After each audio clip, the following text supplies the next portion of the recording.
नमस्कार, आप देख रहे हैं न्यूज़ 18 का डिजिटल प्लेटफॉर्म और मैं हूं आपके साथ जागृति खंतवाल।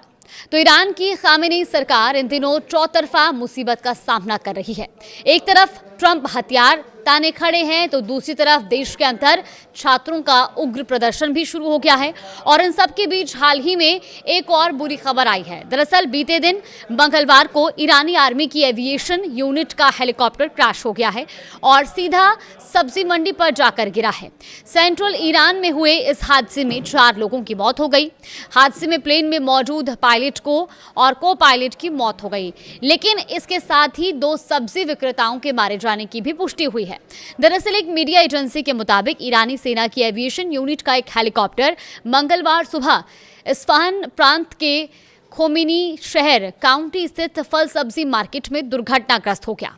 इस्फहान प्रांत के संकट प्रबंधन महानिदेशक ने IRNA को बताया कि बचाव दल, दमकल कर्मी और आपातकालीन चिकित्सा सेवाएं तुरंत घटनास्थल पर भेजी गई और उन्होंने आग बुझाने का काम भी शुरू किया। लेकिन ये घटना ऐसे समय में हुई है जब ईरान पर हमले की अमेरिकी धमकियों के बीच ईरानी मिलिट्री हाई अलर्ट पर है। अमेरिका के राष्ट्रपति डोनाल्ड ट्रंप सीमित हमले की धमकी दे चुके हैं और हाल ही में उन्होंने उड़ान ट्रैकिंग डेटा से ये पता चला है कि अमेरिका से मध्य पूर्व एशिया क्षेत्र की ओर सुरक्षा कर्मियों, गोला बारूद और उपकरणों को ले जाने वाले विमानों का लगातार आना जाना लगा हुआ है।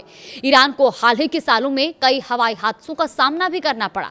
अधिकारियों ने शिकायत की है और उनके मुताबिक उसके पुराने हो रहे विमानों को बनाए रखने के लिए स्पेयर पार्ट्स मिलने में मुश्किलें आ रही हैं, क्योंकि इस देश पर तमाम तरह के प्रतिबंध भी लगाए जा चुके हैं।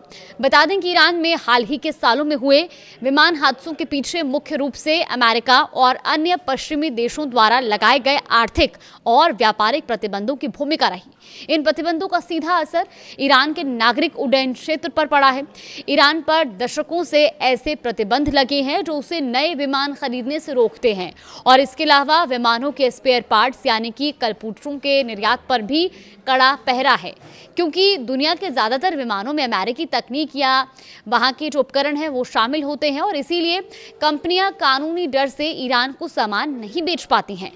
यानी एक तरह से ईरान में हो रहे विमान हादसों के पीछे ट्रंप का ही हाथ है।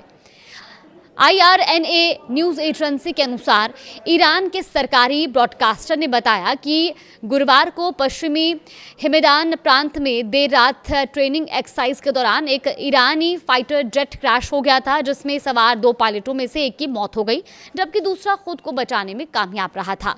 लेकिन अब ईरान की मुश्किलें एक बार फिर से बढ़ती हुई नजर आ रही हैं, क्योंकि ईरान अब बहुत ही सीमित दायरे में ही विमानों की खरीदारी कर पा रहा है और लगातार हाल ही के सालों में कई विमान हादसे भी ईरान को झेलने पड़े हैं, जिससे अब उनके ऊपर एक और संकट मंडरा रहा है। फिलहाल अमेरिका और ईरान के बीच में संघर्ष को लेकर भी लगातार स्थिति तनावपूर्ण बनी हुई है। कई दौर की बातचीत हो चुकी है, लेकिन इस बीच अमेरिका के लगातार सैनिकों की वहां पर मौजूदगी बढ़ रही है और ऐसे में अमेरिका ये अल्टीमेटम भी दे चुका है कि वो ईरान पर कभी भी हमला कर सकता है।